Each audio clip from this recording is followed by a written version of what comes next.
সম্মানিত অতিথিবৃন্দ, সুধীজন, প্রিয় তিন প্রজন্মের মানুষ, আমি এখানে দেখতে পাচ্ছি তিন প্রজন্মের মানুষ একসাথে হয়ে এসেছেন আজকের এই অনুষ্ঠান উপভোগ করার জন্য। সবাইকে দেশীয় সাংস্কৃতিক সংসদের পক্ষ থেকে পুনরায় স্বাগত জানাই। সুধীজন, আমরা একটি নষ্ট সময়ে নষ্ট সংস্কৃতির ভেতর দিয়ে যাচ্ছিলাম।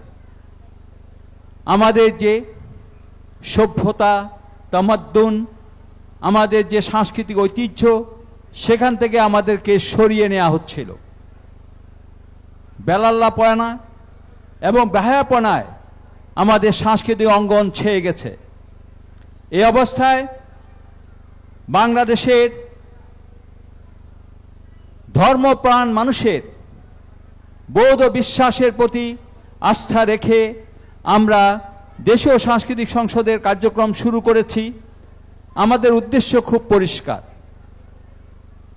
আমরা এদেশের মানুষের জন্য, মাটি ও মানুষের জন্য মনন, নৈতিকতা এবং সংস্কৃতির বিকাশ চাই।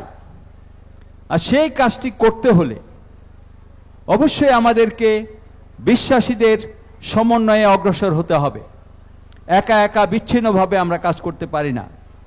বিগত 8 বছর নিরলস প্রয়াস চালিয়ে আজকে আমরা বাংলাদেশের প্রতিটি বড় শহর, ছোট শহর, জেলা সদর, প্রত্যেকটা থানায় আমরা কিছু না কিছু সাংস্কৃতিক আবহ তৈরি করতে পেরেছি। আমরা চেষ্টা করি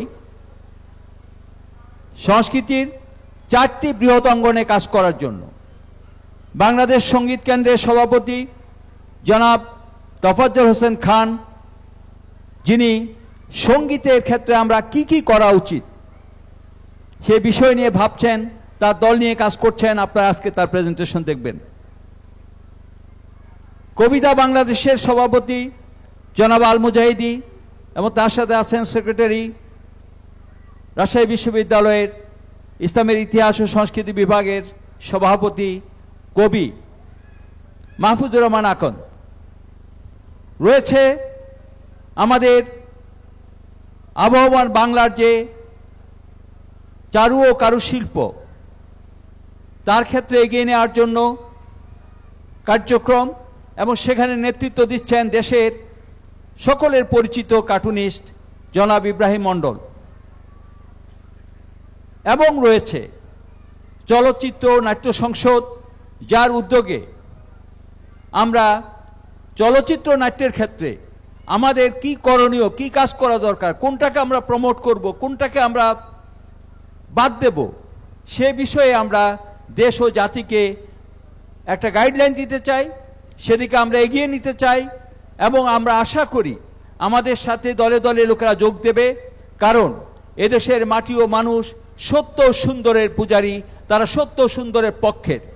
সত্য সুন্দরকে টিকিয়ে রাখার জন্য তারা জীবন দিতে পারে, এ কথা তারা 24-এ প্রমাণ করে দিয়েছে।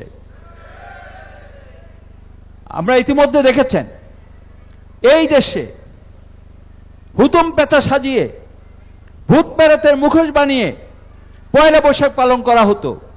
আমরা সাফ জানিয়ে দিয়েছি, বাংলাদেশে পৌত্তলিকতার কোনো স্থান হবে না। যার যার ধর্ম সে এসে করবে, কিন্তু একটি ধর্মকে, একটি ধর্মের বিশ্বাসকে সংস্কৃতির নামে একটা পুরো জাতির উপরে চাপিয়ে দেওয়া যাবে না।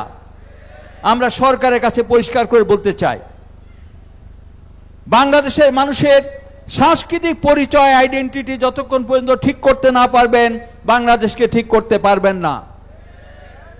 এই সাংস্কৃতিক অবক্ষয়ের কারণেই এদেশে দুর্নীতিবাজ, চোর, ঘুষখোর তৈরি হয়েছে। সেখান থেকে তাদেরকে বের করতে হলে তাদের জীবনে সাংস্কৃতিক পরিবর্তন আনতে হবে। দেশীয় সাংস্কৃতিক সংসদ আপনাদেরকে সাথে নিয়ে এদেশে গুণগত পরিবর্তন করতে চায়।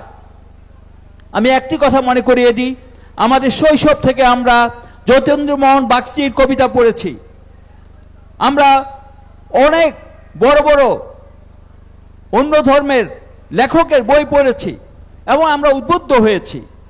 সুতরাং এখনও আমরা সকল ধর্ম মতের সমস্ত ভালো কাজকে ওন করে বাংলাদেশী সংস্কৃতির একটি নতুন ভিত্তি তৈরি করতে চায়।